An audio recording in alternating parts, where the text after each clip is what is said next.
Musisi Maya Estianty mengumumkan dirinya baru saja sembuh usai terinfeksi virus COVID-19 untuk ketiga kalinya.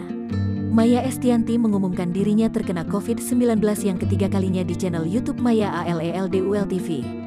"Hai guys, baru bangun tidur aku bikin konten soalnya aku seminggu ini abis isolasi. Aku kena COVID yang ketiga kali," kata Maya Estianty, dikutip wartakotalive.com, Senin, tanggal 28 Februari tahun 2022.